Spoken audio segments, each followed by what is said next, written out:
શ્રી વલ્લભાધીશ કી જય, શ્રી ગુસાઈજી પરમ દયાલ કી જય, શ્યામ સુંદર શ્રી અમને મહારાણી કી જય, શ્રી હરિરાય મહાપ્રભુ કી જય, ગોકુલનાથ કી જય. આપણે 84 વૈષ્ણવની વાર્તાનું રસપાન કરીએ છીએ. તેમાં ઝીનની ક્ષત્રાણીની 60મી વાર્તા ચાલુ હતી. તેમાં આગળ આ ક્ષત્રાણી કેટલીક કાકડી વગેરે શાકભાજી કાચી સમર્પે, કેટલીક તળીને સમર્પે, કેટલીકના ભજીયા કરે, શાક કરે, આવું થોડું થોડું બધા પ્રકારનું પ્રેમપૂર્વક કરી ભોગ ધરે. વળી કોઈ દિવસે શાકભાજીવાળી દૂર નીકળી જાય તો શ્રી ઠાકોરજી દોડીને બારણે જઈ પેલા કાચણને બૂમ પાડે, જલ્દી આવો, મારી મા લેશે. આ સુંદર શબ્દ સાંભળી એ દોડી આવતી. શ્રી ઠાકોરજી બૂમ પાડીને અંદર ભાગ્યા હતા ત્યારે કાચણ કોઈને જોતી નહીં. ક્ષત્રાણી કહેતી કે લાલ બહાર ન જાઓ, નજર લાગી જાય. શ્રી ઠાકોરજી કહેતા કે શાકભાજીવાળી જતી રહી હોત તો તું ક્યાંથી લેત, શું ભોગ ધરત. ક્ષત્રાણી કહેતી કે લાલા બીજી ઘણી કાછણ આવશે, પણ તમે મંદિરમાંથી બહાર ન જાઓ, ગામના બુરા લોકોની નજર લાગશે. વળી શાકભાજીવાળી બૂમ પાડીને ચાલી જાય. બાઈ સેવા ટેલમાં ન સાંભળે ત્યારે શ્રી ઠાકોરજી લૌકિક બાળકની જેમ આવીને ઝઘડો કરે કે શાકભાજીવાળી ચાલી ગઈ, હવે તું ક્યાંથી લાવશે, શું ભોગ ધરશે, શાકભાજી વિના હું તો નહીં આરોગું. ક્ષત્રાણી કહેતી કે લાલા હું તો બીજી કાછળ આવશે તેની પાસે લઈશ, વળી જો નહીં આવે તો બજારમાંથી લાવી બધા પ્રકારની કરીશ, તમે હટ ન કરો, પ્રસન્ન રહો. ત્યારે શ્રી ઠાકોરજી બાળકની જેમ ખભે ચડી કહેતા ક્યારે લાવશે, આ પ્રકારે કૃપા કરતા. વળી જે દિવસે બાળભોગની સામગ્રી કરવા પૈસા ન હોય તે દિવસે રોટલી ચોપડીને ઢાંકી રાખી. ત્યારે શ્રી ઠાકોરજી ક્યારેક પહોરરાત્રિ તે, ક્યારેક મઘરાતે જાગીને કહે કે માં મને ભૂખ લાગી છે. ત્યારે એ બાઈ કહેતી કે લાલાજી આજે તો પકવાન કશું છે નહીં, રોટલી છે. શ્રી ઠાકોરજી કહે કે મને તું તઈ કરી આપ. ત્યારે તે બાઈ રોટલીમાં બધે ઘી લગાડી થોડું થોડું બુરું ભભરાવી હાથથી વાળીને ઠાકોરજીના હાથમાં આપતી અને ઠાકોરજી દાંતથી કરડી કરડીને બાળકની જેમ આરોગતા, પછી જળ આરોગી બીડી આરોગી પોળતા. ત્યારે તે બાઈના મનમાં બહુ ખેદ થતો, આજે લાલા માટે કોઈ પકવાન ન બની આવ્યું, પૈસા છે નહીં, ક્યાંયથી ઉધાર લાવી પકવાન કરી રાખવું. રાતે સૂકી રોટલી આરોગ્યા. તેથી એક દિવસ સવારે ઉઠી પાવલીના ઘી ખાંડ ઉધાર લઈ આવી. ઘરે મેંદો ચાળી 2-4 જાતના પકવાન કરીને મૂકી રાખ્યા. પછી જ્યારે મઘરાત થઈ ત્યારે શ્રી ઠાકોરજી જાગ્યા. કહ્યું કે માં મને ભૂખ લાગી છે. ત્યારે ક્ષત્રાણીએ ઉઠીને પકવાન આગળ મૂક્યું. તે ઠાકોરજી આરોગ્યા. એ ક્ષત્રાણીએ કહ્યું કે આજે રોટલી કેમ ન ધરી, તારકી પાસે પૈસા નહોતા તો પકવાન ક્યાંથી કર્યું. ક્ષત્રાણીએ કહ્યું કે શું કરું લાલા, મારે કોઈ કમાનાર છે નહીં, મારી પાસે પૈસા નથી. સવારથી રાખેલી સૂકી રોટલી આરોગો, તેથી મારા મનમાં દુઃખ થતું હતું.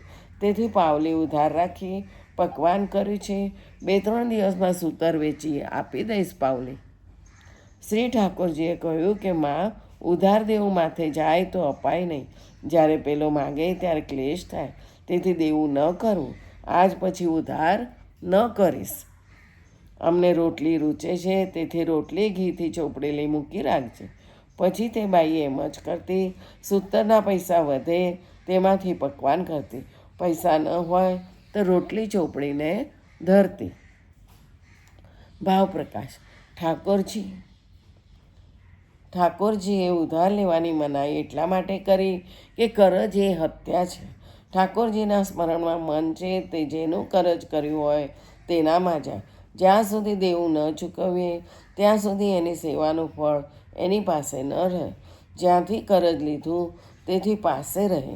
તેથી ઠાકોરજીએ એ બાઈને કરજ કરવા ના પાડી. ત્યાં એ સંદેહ થાય કે એ બાઈ પાસે શ્રી ઠાકોરજી આ રીતે બાળકની જેમ કૃપા કરી માંગીને આરોગતા, ત્યાં લક્ષ્મી તો શ્રી ઠાકોરજીની દાસી છે, તો એ બાઈને દ્રવ્ય કેમ ના આપ્યું કે રોટલી ધરતી. બાળભોગ કરવામાં આવો સંકોચ કેમ થયો? કેમ કે બ્રજમાં શ્રી ઠાકોરજી પધાર્યા ત્યારે લક્ષ્મીજી પણ બ્રજમાં આવી રહ્યા છે, બ્રજનો આશ્રય કર્યો છે. તે પંચાધ્યાયીમાં ગોપિકા ગીતના અધ્યાયમાં કહ્યું છે, જયતિ તે ધિકમ જન્મના વ્રજ શ્રયત ઇન્દિરા શશ્વદત્રહી. તો આ બાઈ આવી ગરીબ કેમ રહી? આવો સંદેહ થયા.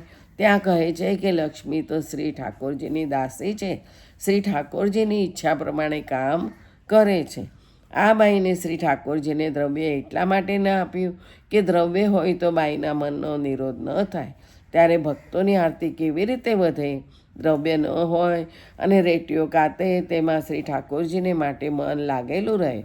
હવે આટલું થાય તો ફલાણી સામગ્રી કરું, મારો લાલો રોટલી આરોગે છે, મહેનત કરીને કંઈ સારું સારું આરોગાવું.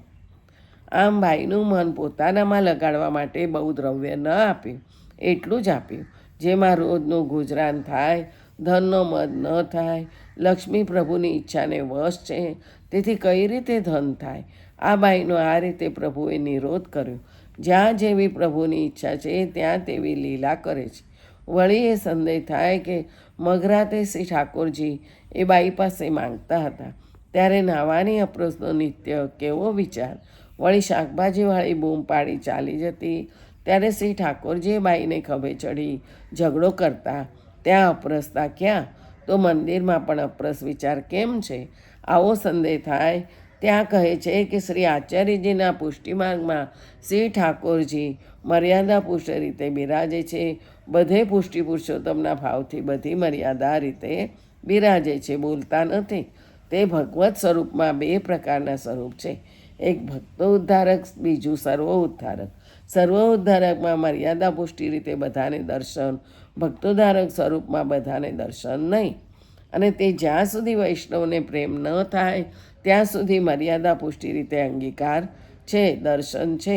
ભક્તોદ્ધારક સ્વરૂપ સર્વધારક સ્વરૂપમાંથી બહાર પ્રગટ થાય ત્યાં જેવું કાર્ય હોય, બાળક થઈ, તરુણ થઈ, વૃદ્ધ થઈ, ગાય વગેરે થઈ, જેવું કાર્ય કરવું હોય તે મુજબનું સ્વરૂપ કરી તે ભક્ત સાથે બોલે, અનુભવ કરાવે. તેથી આ ક્ષત્રાણી મંદિરમાં બધી મર્યાદા, સેવા, અપરસ, કામકાજ કરતી. ઠાકોરજી પધારે તથા મઘરાતે ઠાકોરજી પાસે આવી માગે ત્યાં ભક્તોદ્ધારક સ્વરૂપમાં અપરસ નથી, કેવળ પ્રેમ જ સર્વોપરી ધર્મ છે. પૂર્ણ બ્રહ્મ પુરુષોત્તમ આનંદરૂપ ભક્તો સાથે લીલા કરે, હસે, બોલે, અનુભવ જણાવે. ત્યાં અપરસની મર્યાદાની સંભાવના નથી.